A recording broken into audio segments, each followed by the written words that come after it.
Hi everybody, my name is Tracy. This is the 3-Week Thesis Candle channel, and today I have for you a lit review episode on several of Bath & Body Works' newly released Valentine's Day candles. There are two that I did not pick up. One of them is the Mahogany Teakwood, which the label looks really different on that one from these, so I don't know if that's supposed to be a part of the release, but it was on the same table at my store. I don't like mahogany teakwood, at least not yet. I'm hoping this will be my year for mahogany. We'll see. I have my doubts. And then I didn't pick up Vanilla Cloud because I've had that one in years past and it's never a good performer for me. I absolutely love the scent. It's kind of a body care vanilla, a little sweet, a little perfumey, but it is light at best. It's usually basically unscented in my space, so I didn't haul that one. I did, however, haul these three. If you want to see my initial Bath & Body Works ritual haul where I share these with you, cold impression, go really in depth with everything on cold, label, lid, wax, all that. Check out my Saturday ritual haul video from last weekend. I will put a link below and pop a card up here. Today I'll give you a quick rundown and then share with you my post-burn analysis, keeping in mind this is just, well, one of them I did 2 burns on. This is just a single experience. It's not a real read on the longevity or the burn quality of a candle. There have been plenty of times that I would say that something is strong and then all of a sudden it fizzles out. I'm thinking of Praline Delight from Bath & Body Works. There's plenty of times that I say that a candle starts out weak and then it reverses and becomes strong in the second half. There's also times that I have not liked a scent in a lit review, and by the end, and it's an empty, I am like, I love this candle so much, I need more. So just know these are my first read. It does not really speak to the life of the candle. I'm going to go in order from my least favorite to my most favorite. My least favorite, and I think by a long shot, is Wine Cellar. I did see one of you talking about Wine Cellar, because this is a returning fragrance. It's new to me. But one of you had said that it was a different formula last year. So I haven't seen this candle since my big shopping days, but I do have a candle that Emily over at the Candle Nurse was very kind and sent me, which, by the way, if you haven't seen this video yet, it'll be on Wednesday. I'll have my wax melt Wednesday. I did order some wax melts from her, and then she very generously gifted me some of her gourmandy candles that she does not like, and I was like, yes, I will take them. I love gourmands. And she also sent me some of her wax samples and one tub that I actually have been eyeing and didn't snag. So I'll be sharing all of that with you. But one of them that she did send me was Wine Cellar, and this is from 2022. So this is an older version. I believe this is an older version, because I assume if you're talking about one that was more recently, it would probably be 23 or 24. And Emily, by the way, thank you. Not a fan of this one. And ironically, I did not unwrap her box. I opened it, made sure everything was okay, but I didn't unwrap it for filming until it was Saturday night after I had hauled this one, the new version, and had already done my like cold read on it. And I think if I had opened this one first, I probably would have tested this one and not bought this one, but I did the reverse. So now I have an extra Wine Cellar that I won't enjoy that because I don't like this candle. And I do want to smell them side by side to see if they're the same, at least on cold, because there was talk of the formula changing.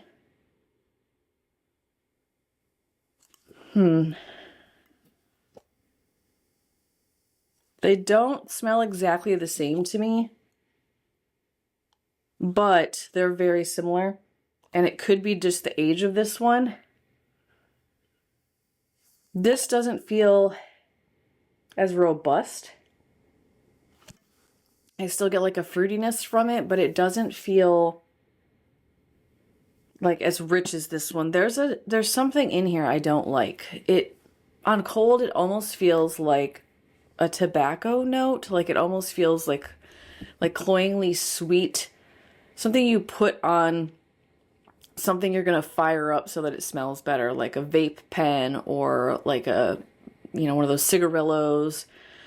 Tobacco, it smells like stickingly syrupy to me, but it's not fruity. It's not like red wine fruity syrupy. It's just, it almost smells more like what you would expect from like a port, or like a brandy. It's very cloying.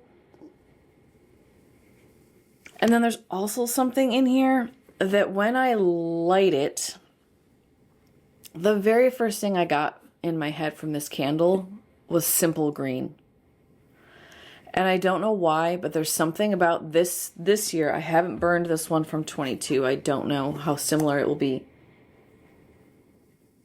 Yeah, this one also feels a bit more like metallic or something. This smells like cleaner on warm. And what I was expecting, when I see Wine Cellar, I think of a space that is kept dry, kept dark, has a lot of wood in it, because wood shelving or, oak barrels where you're storing large barrels of wine. I think earthy, I think a little bit fruity, a little bit dusty, and this doesn't do it for me. Yeah, I smell simple green when I burn this. This smelled like, and I used to use simple green when I cleaned the bathrooms at the theater where I used to work when I was like 14 to 16 years old. So for me, this brought back not so pleasant memories of cleaning public bathrooms at a theater. So I don't like this scent. I also don't think it smells anything like wine or anything like a wine cellar. And I am a red wine drinker. I do enjoy red wine. I also will say that this does remind me just a bit of if you've ever had a wine that goes bad. And because it's got this really like musty taste to it. You can tell it's called getting corked. It almost gives me corked wine vibes. So maybe to that extent, it is a wine cellar item, but it's like wine you wouldn't drink. So if you love this one, I'm not dissing you. Please, by all means, love it. In fact, I usually think of candles as being like pets or like children. Everybody deserves someone who loves them and will give them a good home.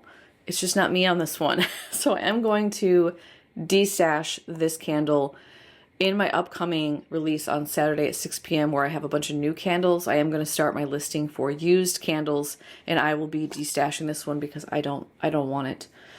So this one will be going on my eBay page. It is a single burn on this one. Now in terms of strength or throw, this one did good. I would consider this medium leaning towards strong, maybe strong leaning towards medium. It was pretty strong, but to me unpleasant, and it did fill the space. I didn't feel like it was elusive at all. By the way, the scent notes on this one are mulled apples, fresh fig, and cedarwood. So there's nothing in here. First of all, there's no ingredients associated with wine. Second of all, I don't know how that wood is playing with the apples or the mulled note, but it doesn't work for me. So anyways, that's Wine Cellar. Number 2 is the one I burned twice. That is Covered in Roses. I burned it twice for a couple of reasons. Number 1, the hubs and I did our first test attempt of making candles Saturday night. And when you make candles, the fragrance oil really fills your space. And I mean really, really, really, really fills your space. So we decided this was burning, that was going, and I thought, I'm overwhelmed by scent right now, but I don't know if it's because we were making candles at the same time or if it's because this thing is just an insane beast of a creeper. Because we were making, it's like a lemon pound cake scent that we have, like a lemony dessert gourmandy candle. And it was very strong in the kitchen, but I kept smelling rose. And I was like, why do I keep smelling rose? I'm smelling rose. And it was because this was downstairs in the garage being tested with this door over here cracked just a hair for the cats to get up and down. And for me to keep kind of a sight line on the candle. And this thing was coming out up the stairs, out the door, and just dominating the kitchen space where I'm using raw fragrance oil, concentrated, not yet added to the wax, and it was dominating the scent that I was using for the candle making. So I decided, you know what, I don't think this is a fair assessment. Let me put this out. We'll quit testing tonight because literally our whole place smelled like lemon for like a day. And then I'll burn this tomorrow afternoon and see if I feel different about it. I would say it wasn't as overwhelming. Like I felt almost panicked and a little bit almost like a headache was coming on when this was going and I was making candles. But then yesterday when I fired it up, it wasn't as bad, but this thing is a beast. If you like perfumey rose candles and you want something that is incredibly strong, you're going to want to pick this up. For me, I'm going to set it aside. I'm going to put it in my February rotation for now. I think it's too strong for me. I think it might be too perfumey for me. And I don't think that when I choose my 2 rose scents that I love most that I'm going to burn in February, I don't think this one's going to make the cut. Because I really like the Perfect Rose from Goose Creek better. And I also like Belle from Bath & Body Works better. It's not as perfumey. It's not as beast mode strong as this one. This is an absolutely beautiful body care perfume. Very, very rosy. A little bit sweet. I was surprised at how sweet it smelled on warm. But I just don't know if it will win the competition. And I also wouldn't want to pair this with another one because I think it would dominate it. I think I would lose touch with any other rose candle I lit with this in my house. Not even just in my room. This is Ruby Berries, Sugared Rosebuds, and Blush Amber. So you're definitely getting that amber perfuminess. You're getting the sweetness from the sugared rosebuds. I don't know that I get berry per se, or even like sweetness associated with fruit. It's mostly just a slightly sweet perfumey rose. This one, good throw. Obviously, it creeped, and it also stayed near the candle. I will also say that the scent on that one lingered. I could smell that one. Actually, I wouldn't be surprised if I can still smell it today. I could smell it all night. Anytime I went downstairs, I could smell it the next day. And while I was testing this one Sunday evening, you could still smell Covered in Roses when you first entered into the stairwell to go down and check on this one. So that thing lingers. It is strong. It is cloying. So rose lovers, if you like perfumey rose, you need one of those. I may be destashing that in February. We'll see. This one, however, I am not destashing. I absolutely love it. This is the Chocolate Covered Berries. This was, I would say, medium leaning towards strong. It definitely wasn't beast mode like the Covered in Roses, but to be fair, it's a chocolate berry scent. I wouldn't expect that. It is full on edible, which I can appreciate. It didn't feel perfumey or like body care in any way. The fruit note, I feel like, really gets amplified. It still smells very ambiguous to me on warm. The chocolate is really nice. However, I will say the white chocolate does come out on warm. It's not a lot. It's just a hint of that. It's like a high fructose corn syrup vibe to me. It's like a cloying, creamy sweetness that I associate with white chocolate. But then you also have the rich milk chocolate note in here, which reads to my nose more like a semi-sweet. It smells a little bit dark.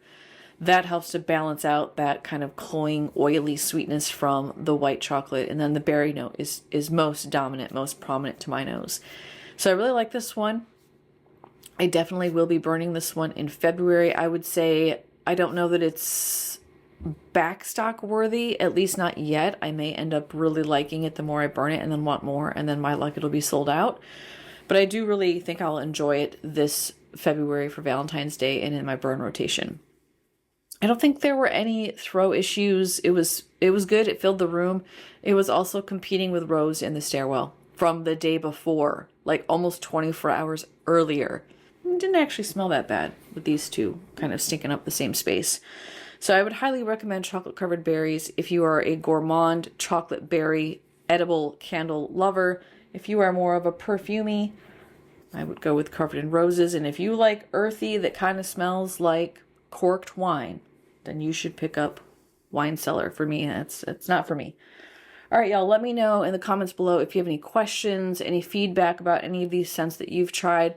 I love it when you contribute to these reviews as well. That way it lets my other viewers know what other people are experiencing, how other people's noses read these scents, and what they think about things like strength throw in their space versus mine.